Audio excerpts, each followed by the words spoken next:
Hey Beans, just Holly here for a moment. As you probably all know, we have a lot of spring holidays going on this week.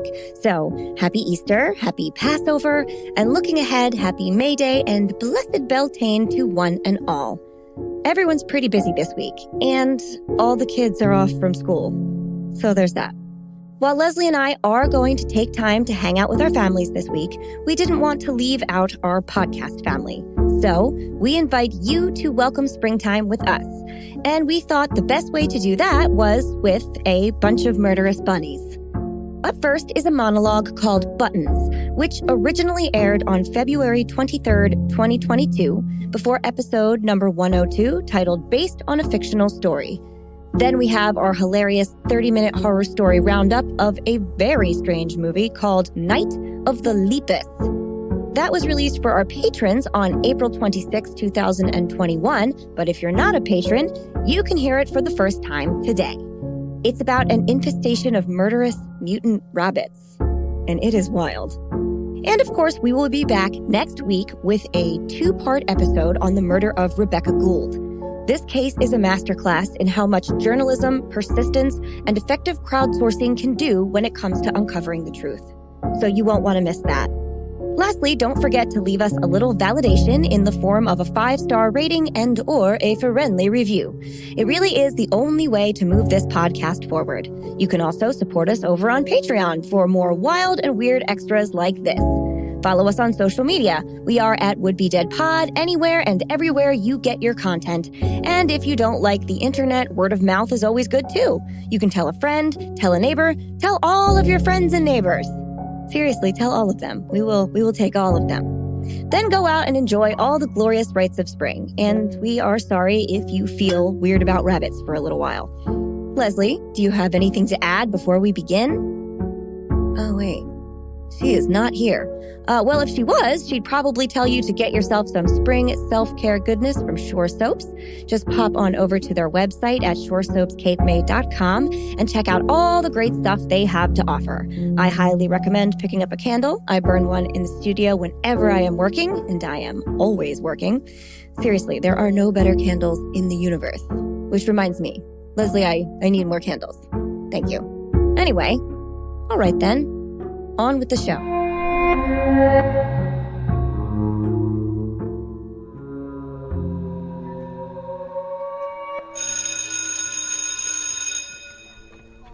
There's the lunch bell.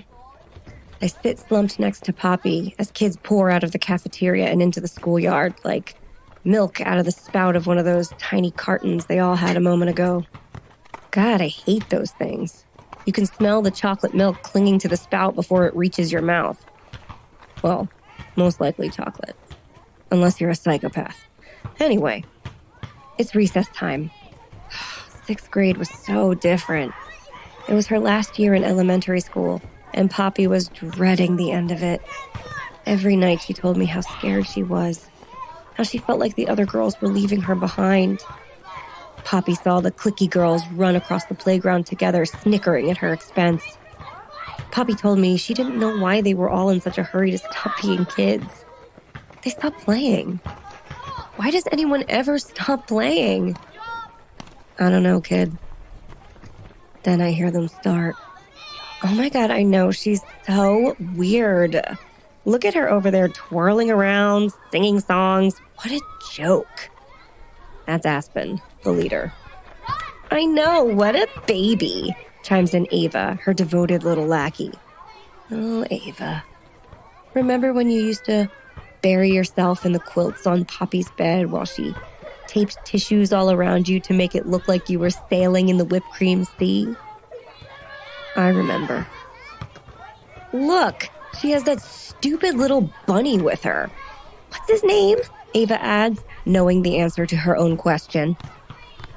Buttons, Aspen says, smiling a wicked smile. Hey girls, let's go play. I try telling Poppy to run, but she doesn't hear me. She's too busy collecting flowers and turning cartwheels. Sweet kid. Poppy, Aspen yells across the playground. What's your fake little friend doing today? Clapping while you do tricks like a trained dog? Are you a dog, Poppy? The girls behind her smile and begin to bark. No, Poppy says. Buttons is just taking a nap and I don't know. I'm playing. It's recess. That's what we're supposed to do. Ava steps in right where her mistress left off. Oh, that's adorable. Did you hear the little baby? She's playing. You want to play, puppy? Just leave me alone. I wasn't bothering anyone. Aspen takes the lead again. Come on, puppy. We want to play. Oh, man, this is going to be ugly. Let us play with your little friend. And that's all I hear before an ear-splitting shriek takes over the airspace and a lone Button rolled to the floor. Guess he's just Button now, Ava spat. No! Poppy sobbed as the recess bell rang and everyone rushes to get in line. He's my only friend. Now Poppy was alone in the distance, a single button left in her hand. After school, I sat slumped in a chair in the corner of the music room. Choir would begin in 15 minutes, and the girls were planning their next assault. They were in the classroom early, claiming they were going to help the teacher pass out music. Okay, Button, come alive for us, Ava said, and the girls laughed in a way that was both joyless and self-congratulating all at once. Hey, Aspen said, walking towards the chair with the teacher's scissors in her hand. What do you say we make a little bunfetti? The girls laughed. Hey, wait, Aspen, I think that might be too much. Another lackey said, Oh, shut up, Aspen came back. It's not like this dumb thing is actually real. Are you, Button?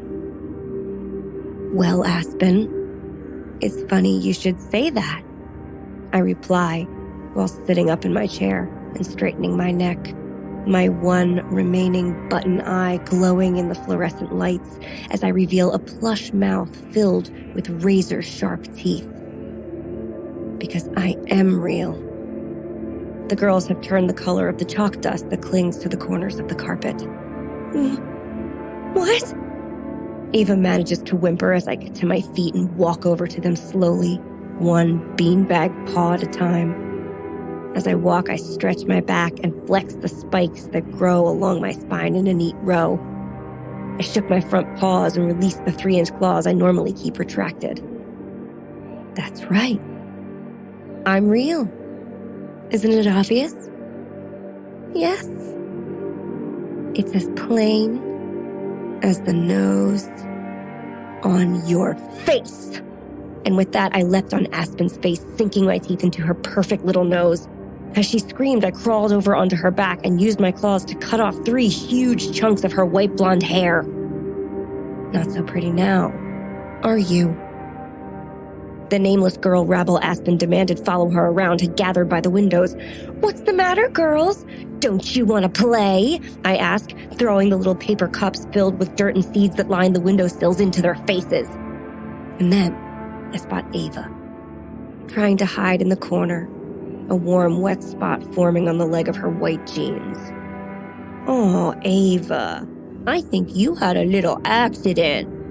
Better clean it up, I yell while leaping on her and stuffing the world's least absorbent brown paper towels into her mouth, one after another, until her lips threatened to split. Ava drooled as she tried to scream through the wadded paper. Her eyes were beginning to bulge. I could hear the class approaching, and so I knew I had to finish up quick. I peered straight into her watering eyes with my one remaining button and said, I remember you, Ava. I know who you really are.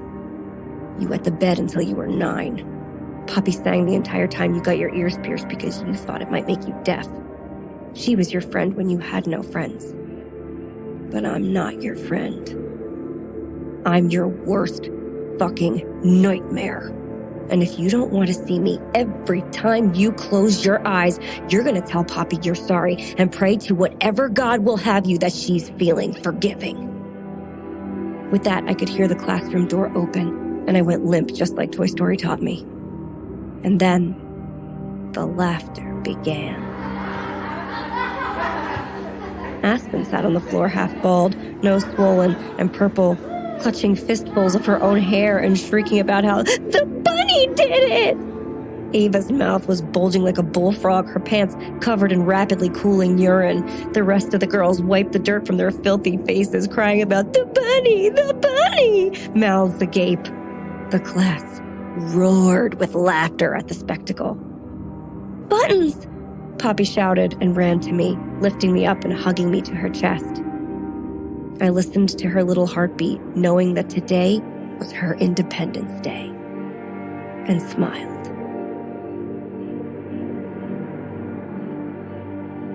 I'm Holly. I'm Leslie. And we would be dead. 30-minute horror movies!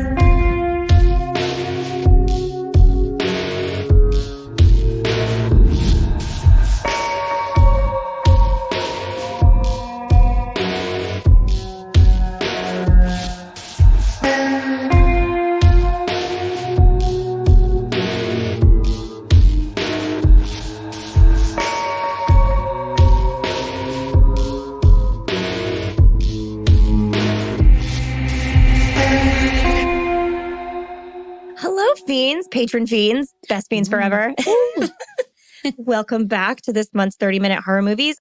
If you're brand new to our patronage, this is a series we do wherein we watch usually not awesome horror movies, and then we recount them in 30 minutes, and we break it into 5-minute bites. So every 5 minutes, you'll hear a timer. It sounds like this. And that's when we have to switch from person to person. So it's like a fun little game. This month, we're doing a movie called Night of the Lepus. Ooh. Yes, which means murderous bunnies. It's based off of a book called The Year of the Angry Rabbit. I mean, go read that. Yeah. It sounds amazing. And the tagline is, how many eyes does horror have? How many times will terror strike? A lot of times and a lot of eyes. There's so many eyes. They're little guys. They're so cute. Guys, They're Leslie, huge guys. They're supposed to be huge. They're the biggest bunnies. Guys, Leslie was so into these bunnies. She's gonna trail off and just be like, and then the bunnies. They're so cute. It's gonna happen. There's so much weird science in this. Yeah. Weird science. Oh, I was waiting. I was hoping and wishing and praying. But there's a ton of that. So, I mean, like, put on your science hat, suspend all your disbelief. Yeah. All of it. Put it out the window. And, all right, I'm going to set the timer. Ready? Ready. Set. I'm going to start. Lepus! Ah! Okay, so we open on a news desk. There's a silver fox gentleman sitting there telling us about a special report, which comes up on the screen. It's very 70s, very cool. They show us a film that's shot in Australia, and they say there's a plague of rabbits that begun in 1954, and it's just like stock footage of scampering bunnies all over the place.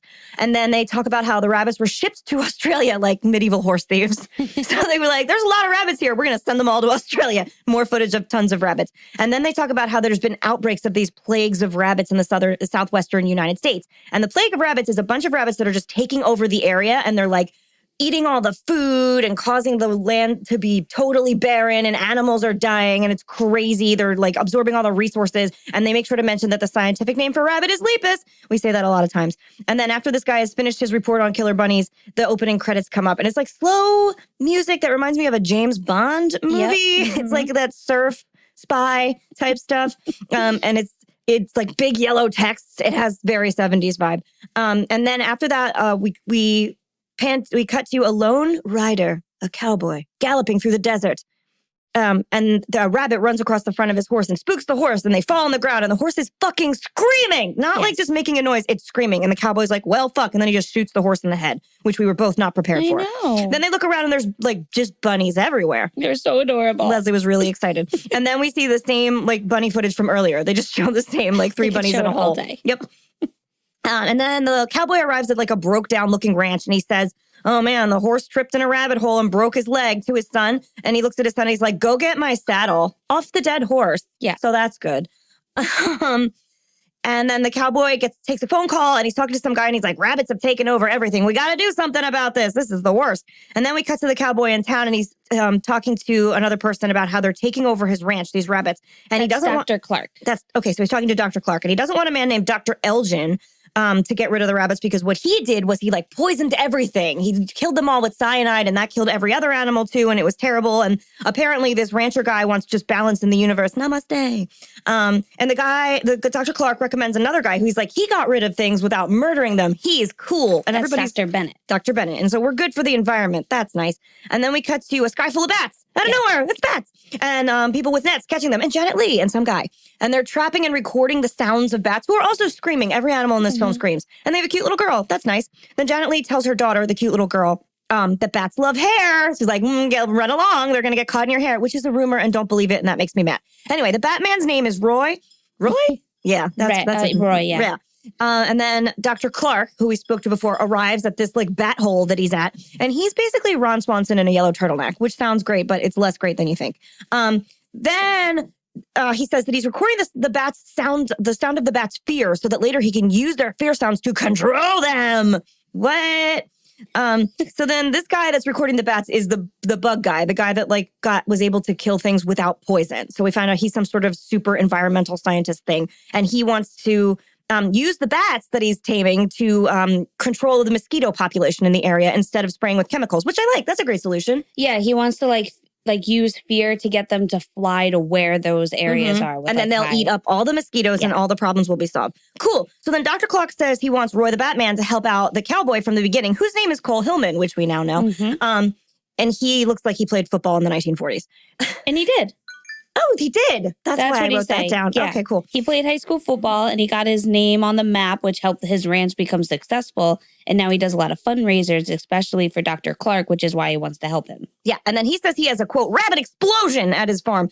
Cole says he wants to avoid poison. Other ranchers get the word that if other ranchers get the word that he's trying alternative methods, they're just going to poison everything with cyanide, which sounds not legal, but it's still going to happen. Then we cut to Roy driving into an area where there's just fucking shooting, screaming rabbits. It's a nightmare. So sad. There's like a plague of bunnies. They talk about Australia. In Australia, apparently, they use poison, which then the birds also ate. And then there was a plague of grasshoppers.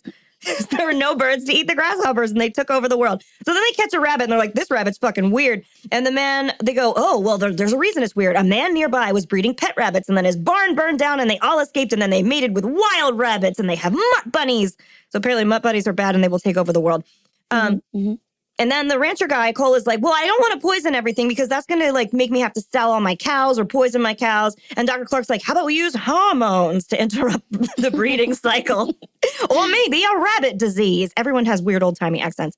And then he's like, well, I want to do some weird experiments on these bunnies. And Cole is like, yeah, that sounds good. That's what I hired you for. And then their cute daughter is in the shade talking to the saddle retrieving son. Yeah. Okay. So meanwhile, the daughter and the cowboy's son are brushing a pony, and the girl says that she wishes she had one of her own, and the boy says that the pony was a gift from her father and that she could ride it anytime. And then the cowboy says he has 6 to 8 weeks before he has to use cyanide on the bunnies. So now the doctors have like a timeline of like what they have to get done. So now they're back in the lab, and the young girl who is Amanda, that's their daughter's name. Yes, we learn their names in very weird order. Yes. They just like say them randomly. Yeah, but they don't introduce characters. No. So Amanda asked her mom what a control group is because there's a ton of bunnies like on the wall. And just a wall of bunnies in cages. And they all have different names like Jack, Jill, Romeo, Juliet. It's like super cute. But she explains that the bunnies that are part of the control group, they're part of the experiment, but that they don't get any of the medicines. So then the other rabbits are getting a lot of shots of hormones to see if this will disrupt their cycles and keep them like from mating. They want to sterilize them, basically. Yeah. So then Dr. Bennett pulls out a bunny named Romeo, and the daughter is upset because this is her favorite one, and he's so cute. Oh, it's awful. And he injects a sample sent to him from Dr. Clark's lab, and it should be just like a hormone infection that Romeo can then pass to the other rabbits. Somehow? Yeah. Well, they're all going to get this hormone that they inject. I don't know. Yeah. It's very shady. Well, they think it'll be through genetics. So they'll as they mate, they'll this will happen. So one will turn into like 50 and 50 will turn into like all the hundreds and then slowly. Okay. Yeah. So then Dr. Bennett thinks that if he can get it to spread to 50 bunnies, then the side effects should be pretty immediate. And then the bunny population should be under control. The only issue right now is that they aren't totally sure what Dr. Clark sent them. Nope. So and they just don't use it. know. They're Yeah, like, they're I don't just care. like, this came Boom. from their lab, Yep. even though we're doing our own test. It's really weird. Then the phone rings and the cowboy's asking how it's going. And while Bennett is updating him, their daughter is switching Romeo with one of the control group rabbits. Ooh. And then Dr. Bennett tells the cowboy that he wants to see how the serum affects them before he places them like out into the Yeah, wild. smart. So they get off the phone and then their daughter is very sneaky and asks about keeping one before they kill them all. Oh, no. And they let her take one from the control group because that obviously didn't have any of the medicine in it. And she clearly takes the one that she knows is Romeo. Which, has the medicine in it. So then they go to the ranch to get more bunnies. And the boy and girl walk, the cowboy's son and Amanda walk off. And she's like talking about her new pet bunny. And then the boy is like so angry and he like takes her bunny and throws it. And it's just like, these bunnies killed my chickens. And like Romeo goes off running into like the... Inexplicably violent. There is no reason for this. So he's just like, oh, I'm really sorry. Don't tell your parents. And she's like, okay, cool. So then the bunnies are starting to get worse and they need to figure out what to do. The cowboy and some of the ranchers decide to set fire to some of the land so that the bunnies like run out. And that's like, so you see like this whole scene of them like setting fire to this land. And then the poor bunnies are like scurrying out. Their point was like, well, it'll be a scorched wasteland now and they can't survive on it. So they'll either move on or die off. Yeah. And then soon they'll be able to like replenish the grounds as they, Okay. So Cowboy takes Dr. Bennett or Roy to the first patch of the ranch that was eaten clean and where they had like set fire to. Mm-hmm. And he tells them that this is probably where he thinks the bunnies will return first. And they're all like, yeah, that sounds right. And then they see like a large track in the ground and it's like a huge animal print. And it has to be like 150 pounds, but like the footprint is like the weirdest looking thing ever. I know. It looks like an ostrich footprint. Yeah. And they're like, maybe it's a mountain lion. He's like, we haven't seen those in a while. It's not a mountain lion. It's a huge bunny. And then the cowboy son and Amanda, who they go off to see their friend Captain Billy, who is... Don't take this girl to see a pedophile. My friend Captain Billy. My friend Captain Billy lives down by the coal mine. He owns a gold mine or something? No, he just lives down at the shack by the gold mine. He said he he owns it. Oh. So it was like, we're going to go see Captain Billy and his gold. Nope, he's going to do awful things. Well, so they get over there and he doesn't seem to be home. So they look around and Amanda goes into the mine and then she hears some weird sounds and sees a body and then a huge ass rabbit eating the body. And then she starts to scream and she freaks out. And I wasn't sure if she fainted or not, but she apparently like just is like walking out screaming. She has like a fear seizure. Oh, but before that, we did go back to the lab and they're like, oh, did we get there? No. I hit that first. Okay, keep going. I don't know. Okay. Anyway, okay. Just tell me if I miss it. So she starts to scream and then, all we're seeing are like shadows and stuff, like going on. And then they go back to the house where the doctor, so what happened in the lab?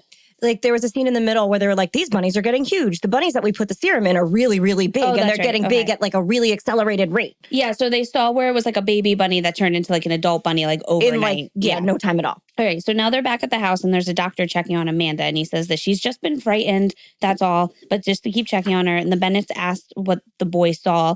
And he says that he got to her when she was walking out. So he didn't see much. And then Mrs. Bennett says she's too sensible to be freaking out over nothing. She is too sensible. This one's really hard to keep up with. And then Amanda wakes up really scared. And then we're now at the truck driver.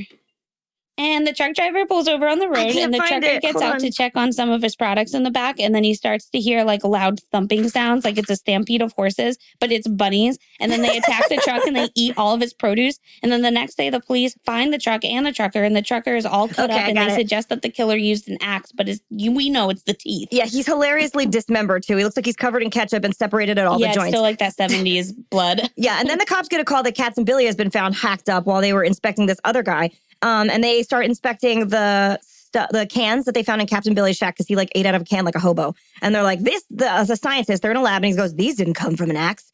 And the crates on the ground were also being, like, from the truck guy are also being looked at. And they're like, everything is covered in dried up spit. Yeah. And the researcher goes, I don't know what made these bites. It looks like a saber-toothed tiger. I'm sure that's what it is. And next they find, there's like a montage of mutilated people. They find a family of 4 in a campground, a couple other people. And then the doctor tells Roy that giant man-eating rabbits are possible, probably. And Amanda is like confessed that that's what they're looking for. She's like, what I saw was a huge-ass rabbit. So they all go to investigate. They're like, let's go to that mine that Captain Billy kept in the ground and see what Amanda saw. And they all talk about they're like, but don't tell the press because no one's going to believe that giant rabbits are on the loose. Yeah. So then they all go to Captain Billy's mine, unwise. And they see those weird ostrich tracks again. And they brought with them cyanide and dynamite, just in case. And half the guys there go off looking for holes because they're like, well, if there's bunnies, there's going to be holes. And so they decide they're going to throw dynamite down everything and just blow the mine shaft to smithereens. First, they throw a brick down into one of the bunny holes and they hear like squealing and thunder, essentially. It's like, and Michael Myers breathing. It's exactly what it sounds like. So they're like, all right, we got to blow this to shit. And then Roy is like, I got to go inside and try to trap one or take its picture. One or the other, I got to see it. Which all right, fine. You're going to be pretty famous if you have a giant bunny picture. So he's like, I'm going to take Jerry with me. Jerry's his wife. His wife. We did not state her name before because they stayed it in a weird place. Anyway, so he tells Jerry, like, listen, she doesn't take her with her. He says, listen, radio the other people and tell them not to, explode all the dynamite until I'm out of the mine. And then there's bats shrieking in the cave, so we know it's scary because we already know that bat sounds are scary. So then Roy and Cole are tracking, they're like, we're a half mile into the mine in 1 second. And then they hear more Michael Myers breathing and more bats making fear sounds, so we know. So, who knew that Michael Myers breathing was Jamie Lee's legacy? Because this is Janet Leigh. And then they see them giant bunnies in the walls, and they're all showing their teeth in the most docile manner possible. It's just like bunny teeth. I know. This is real bunnies just shot at a weird angle in a tiny set or something. In the meantime, the other guys are rigging poison gas as well because cyanide isn't enough. And then there's a bunny stampede, and Roy gets half trampled, and the bunny emerges from the ground at Night of the Living Dead style. One of them comes up. Yeah. And he gets to Dr. Clark's helper, whose name I think is Judd.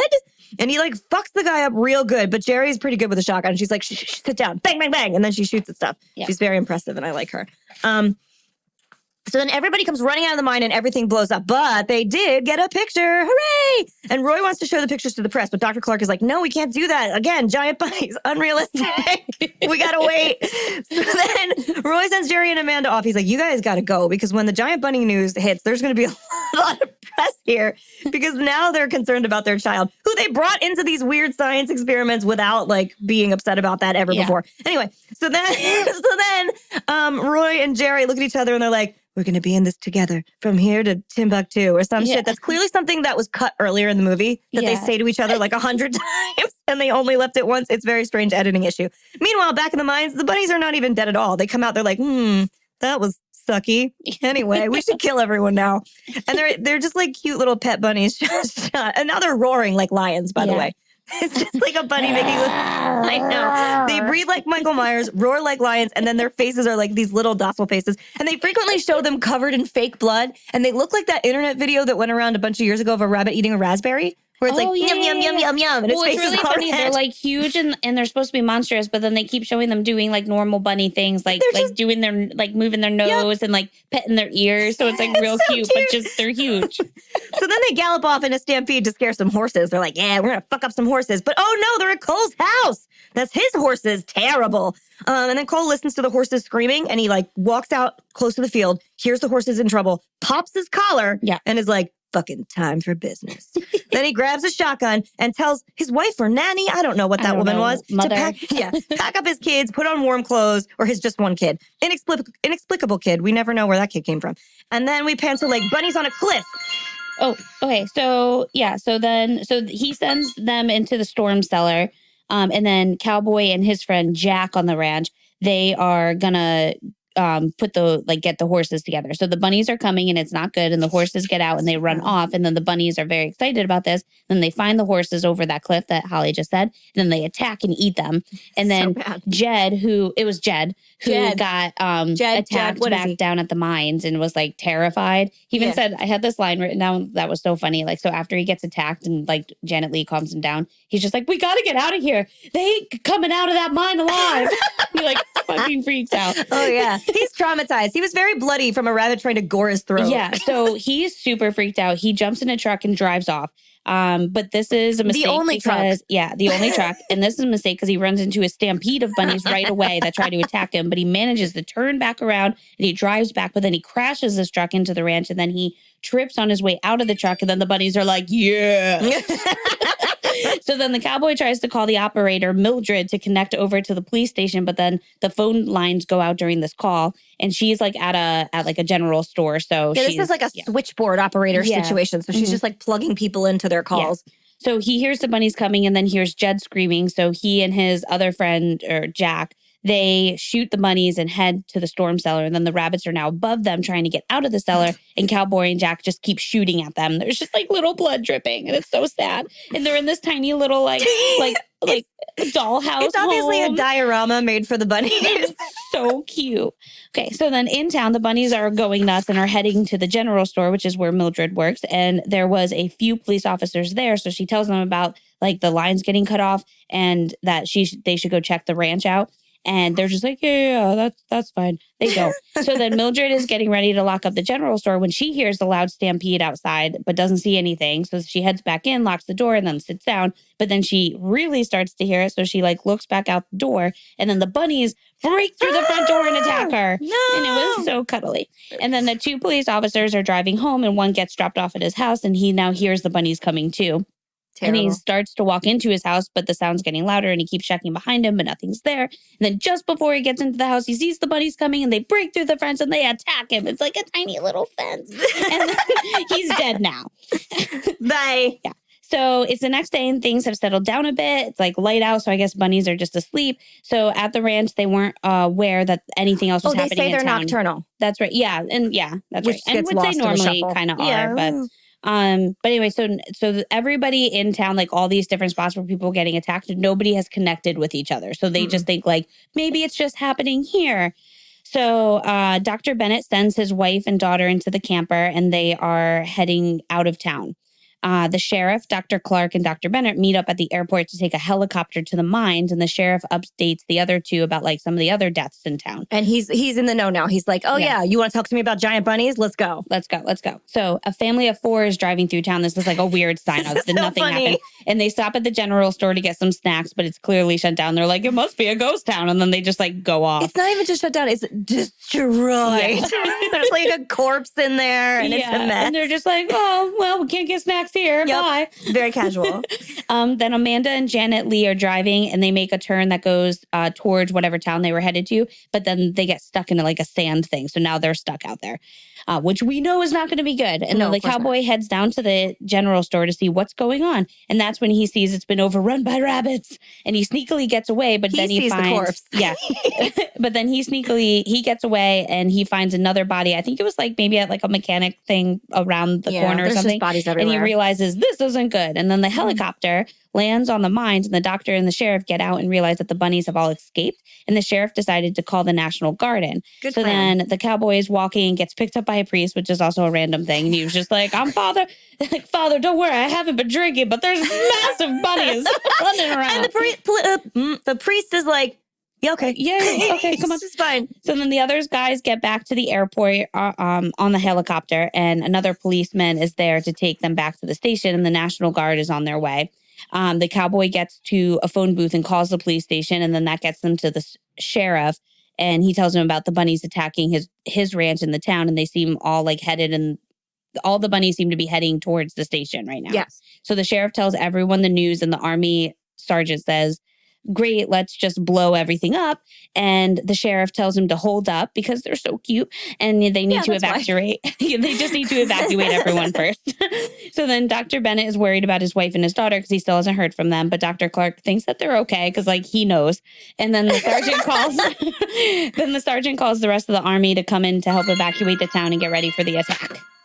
You're doing good. Yeah.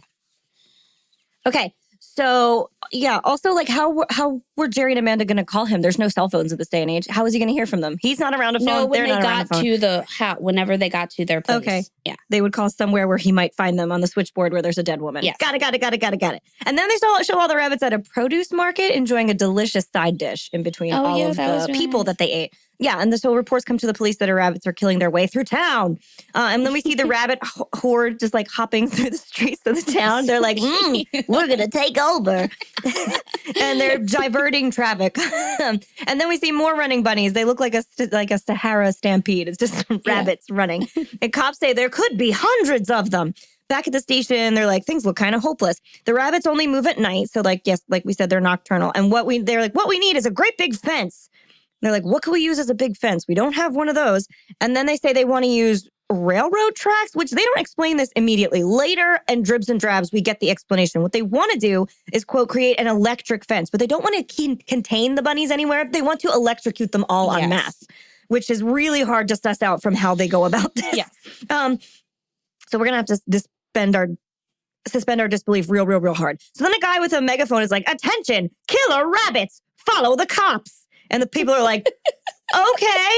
They just decide they're gonna. And Roy's like, I'm still fucking worried about my wife and kid. You guys, is there anything? Sorry. Yeah. This guy says, there is a herd of rabbits approaching. Roll up your windows and follow the cop cars out of the area. So then, Roy's like telling the sheriff, he's like, seriously though, like my wife and kid, I have to do something. And the sheriff tosses him keys to their helicopter and is like, go get him. Because go get him, Tiger. Yeah, because he can just fly a helicopter, of course. Like you wouldn't even ask. He can just do it. So then the National Guard is directing traffic again poorly. They're just like screaming in the chaos. Lights on, closer together, line up, left, to the right, line up. Move faster, slow down, hurry up, no rush. Turn on your lights, put your windows up, stay quiet, be louder, line up, drive, stop driving, be better. That's like exactly what's happening. It makes no sense. And meanwhile, we cut back to Jerry and Amanda who are trying to like dig their car out of the dark sand with like a flashlight. It makes no sense, whatever they're doing. And then we look over and there's like a pair of what looks like bunny slippers. Oh, it does look like, I forgot about just that. Like wheezing with blood-colored twitchy noses, like looking on at them like imminent danger. So then Jerry they go into the camper because they're like, well, fuck, this is a bad situation. It's dark. I think something giant's gonna get us. And they like toss out a flare. She sends Amanda into the camper to like be safe, and then Janet Leigh is out there with like the flare, and like the bunnies clearly don't like it. No, they hate that flare. So they get into Janet Leigh and Amanda get into the camper, and they're like surrounded by bunnies, and it's a real pickle that they're in. And Amanda's like freaking out the whole time. She was just like, "You can't kill them! Don't kill them! Kill them all! Kill them all! Oh my god, they're so scary! They're so sweet! I don't know how to feel." Also, she's you. Which is me. She kind of looks like a little you, too. And they also built a tiny camper for the rabbits to storm, and it's really funny and cute. It is, yeah. So then, of course, when the flare goes off, the helicopter arrives in this, like, Deus Ex Machina moment and just, like, rescues them out of the camper. And, like, as soon as the helicopter is in sight, Amanda goes, Daddy's here! Yeah. like, she's like, well, it must be him in a helicopter. You know how he likes to fly them. So then we get stock footage out of nowhere of, like, 1 million cows. And they clearly are speeding up that footage while slowing down the bunny footage. It's just cows running and then footage of rabbits running. So we assume by this that rabbits are chasing cows. Yes. That's all we got. And then we're back at the train station. And they're like, guys, you need to like turn off the electricity, move the railway tracks to get in a line so that we can like guide all the rabbits onto this railroad track and electrocute them. Okay, so there was a train coming and they had to redirect the train first. So they had to turn off the power to allow the train to go one way. And then once the train went the other way, they'd switch the track back over and then they turn the power back on. Okay. And so like this is manual track switching, which is like super dangerous and definitely very old timey, but that's what they were doing. So they're like, okay, well, we have to do this now. And the train guy's 5 minutes. Yeah, the train guy's like 5 more minutes. It's fine. And he's alarmingly low key about all of this. And the rabbits are advancing. This is a very tense situation. The National Guard has all the like citizens' cars in a line with their headlights on so they can scare the rabbits in the direction over the tracks so that they can all be electrocuted. So then Roy arrives. Do you want me to say the quote? Yes, please. We have time. Okay, he says, "There's a pack of killer rabbits headed your way. High voltage has been turned on to a section of the railroad tracks. Your car lights will help direct the rabbits to the tracks. There will be both machine gun and rifle power to help divert and kill these monsters. Do not panic." Yeah, it's scary as fuck, but don't panic. And just in time, Roy arrives in his chopper, and he's like, wait, not hundreds. There's thousands of rabbits. We also, so at that point, when the guy says, I do not panic, I just felt like there was going to be a part of like a pack of angry Karens that appeared. Yes, they're going to kill the whole town and the rabbits. So cute. Which is like, okay, so everyone is setting up for the electrifying finale. Yeah. I see what you did there. Everything is going well so far. The sheriff is told that Dr. Bennett and his family are safe and that they're coming back, and but that they saw like a herd of rabbits coming. And then Dr. Bennett gets off Dr. Bennett gets dropped off. Dr. Bennett gets off. Different movie. I know. Okay, so the helicopter does come back to like the area. So Dr. Bennett gets out of the helicopter, but then he like sends Amanda and his wife off on the helicopter. I think like another driver gets in and they go off. Good like times. the person that can actually drive the helicopter. And then the train gets redirected on the tracks. And once it's all set up, they get a hold of Jason, who's in the power station that's going to do all the electrifying. Not that we've ever met Jason before. But yeah. And he turns on the power just in time for the bunnies to come. And then the National Guard starts shooting. It's and then so the bad. bunnies are screaming. They're like, but also,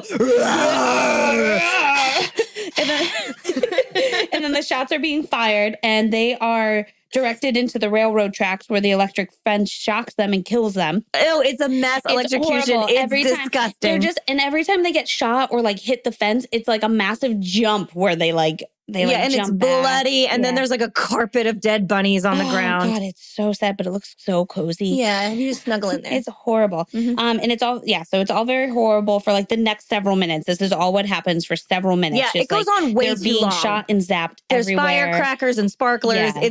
It's a lot. Yeah. So all the bunnies are now dead. And then a few months later, the cowboy meets up with Dr. Bennett in town and he's out playing football with some guys. It's his son's football practice. Is it? his He was son just Jack. playing with. I think he was like it was like coaching or half older something. men. Well, they're weird. This was Dr. Bennett playing. Oh, ew. I was like, No, he just like went into town. It was just like some guys from the office like playing catch. I think I tried to make sense of this in my head more than it deserved. No, it was just it was like a few different aged men Ew, just I hate playing like what is that, flag football? I That's like guess. what they were playing because they had like the towels in their back. Oh. So anyway, so he just meets up with them and Dr. Bennett comes jaunting over. He was just like, "Hey there, cowboy," and they're just like, "Let's catch up." And the cowboy tells him that everything seems like it's been good. He's had he'll be like set back for a couple years, like with all his ranching, but he feels optimistic. And he tells them like, "You should come visit." So then the last scene is where the Bennetts did come visit the cowboy and his son. And they're just like walking around the ranch. And then the kids go to run off into this grassy area. And then the camera zooms in on two cute little bunnies just enjoying some vegetation. The end. Yay. And they did say, they were like, yeah, there's some bunnies left, but they're normal bunnies. Yeah. So they did specify that they didn't kill everything. Namaste. There's balance in the land again.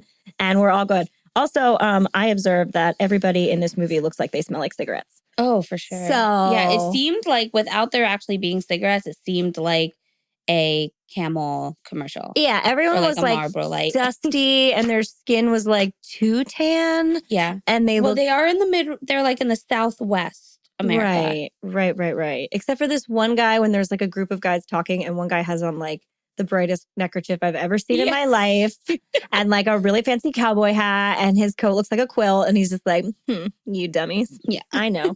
We finished early. We did finish really early. I told you. We can just still talk about things for another minute and 18 seconds. So cute. I think my favorite part about this movie was realizing that there was a miniature set for these bunnies to run through. A bunch of miniature sets. And they were good. They were well-made sets. They look like dollhouses or dioramas. They're so cute. I would love to see behind the scenes of this movie, like how it was made.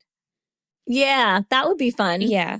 Although I don't know how nice they would have been to the rabbits in the 70s. So I don't know how much I you guess would like that is the only scary thing. We both were like, so many bunnies died on this movie. There's no way. But it was the same footage over and over again. I feel like it was only a certain amount of bunnies. I hope so.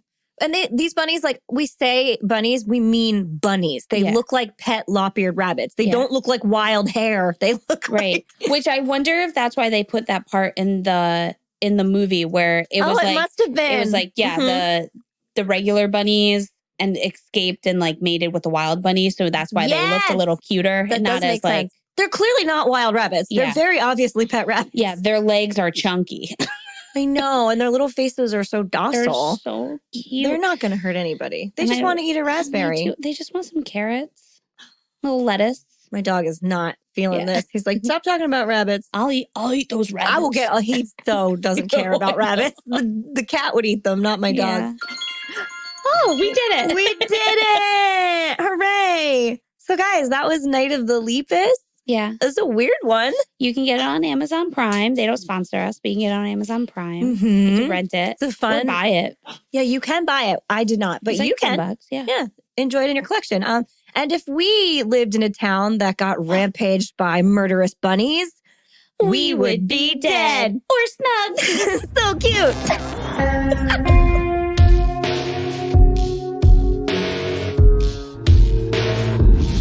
Thank you for listening to the We Would Be Dead podcast. Hit subscribe now to never miss an episode. Rate and review our show on iTunes. Follow us on Facebook, Instagram, and Twitter at Would Be Dead Pod. And join our Facebook group to discuss the podcast and more.